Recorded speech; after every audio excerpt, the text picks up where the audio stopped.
Okay, so we just got done ranting about assisting. So after you assist, after you've spent an entire year in beauty school, then you spend an entire year working for someone and seeing how they do things, picking up new ways, etc., then it's your job. While you work for someone and you're assisting, you should be taking clients, or you should be helping your boss with their client. I personally, with my assistant now, I let her do blow dries, I let her do my clients' base colors if I go out of town, etc. It's really important to get your little fingers moving, because sometimes you can get too good at being an assistant. Your job isn't to be a forever assistant. You can't forget that the end goal isn't to be a really good assistant. The end goal is to be busy behind the chair, making money, and being happy, liking your job. It's not all about dollars. It's not all about that. When you get your chair, your first chair, the first time in your life when you're really charging people, you're rebooking people, you're spending quality time with people, you're getting your own people. Let me tell you this, the first people that are gonna sit in your chair are gonna be your favorite people. They're probably gonna be with you forever, and they're gonna be your hardest people. Before you have a clientele, you have to get all the clients that sit in your chair and tell you these are the first words that are gonna come out of their mouth before you do their hair, and you're like, oh, I'm fresh out of school, fresh out of assisting, and this person sits in your hair, and this is exactly what they're gonna say. They're gonna sit in your chair, and they're gonna go, so I hate everyone that's ever done my hair. I never like my hair. It's never cut right. The color is always off. I've been to 100 hairstylists. Nobody can get it. I don't think I'm picky. I mean, I don't think that what I'm asking for is that hard.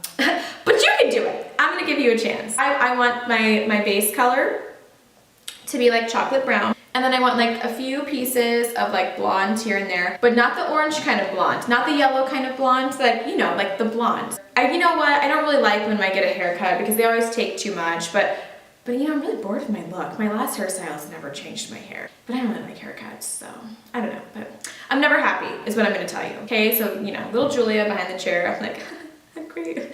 She never likes her hair. Awesome. And then you do exactly this. You go to the back color room of the salon, stare at your color locker for like 14 minutes and you're like pretending to mix. You don't even know what you're mixing, because in your head, you've already ruined it. You think that the reason why Susan's been unhappy is because Susan doesn't like her hair. Susan probably is never gonna like her hair, to be honest. If she's been to 100 people, chances are some of those people were good at hair, by the way. A lot of them probably gave her exactly what she asked for. What Susan isn't asking for is to have a connection with someone.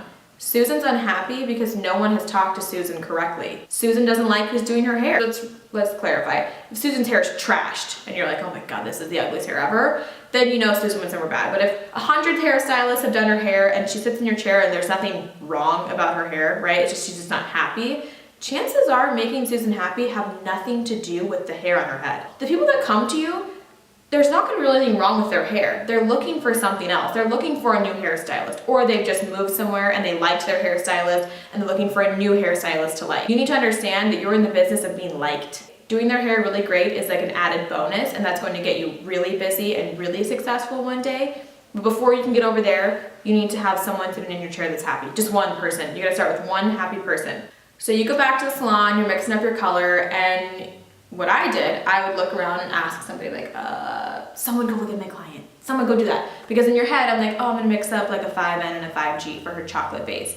But then like you go back there to mix it up and you like second guess yourself because you're so worried about the color of her base being what she wants, because in your head, you think that that's what she wants to be happy. She wants her base color to be pretty, yes. But like, let's get real. 5N is 5N is 5N, okay? It's not that hard to make brown. What's hard is to make Susan happy about her brown. It's not about stressing about the right color mixture. Go with your gut feeling. I always go with my gut feeling. If my gut feeling told me 5N, 5G equal parts, 20 volume, put it on her head and just pray to the color gods that she doesn't get hot roots or something, that's what you do. Most likely it's right. What you have to focus on is the client relation with Susan. Talk to Susan about why she doesn't like her hair. Is it really brassy? Address the brassiness, and you can learn to fix that.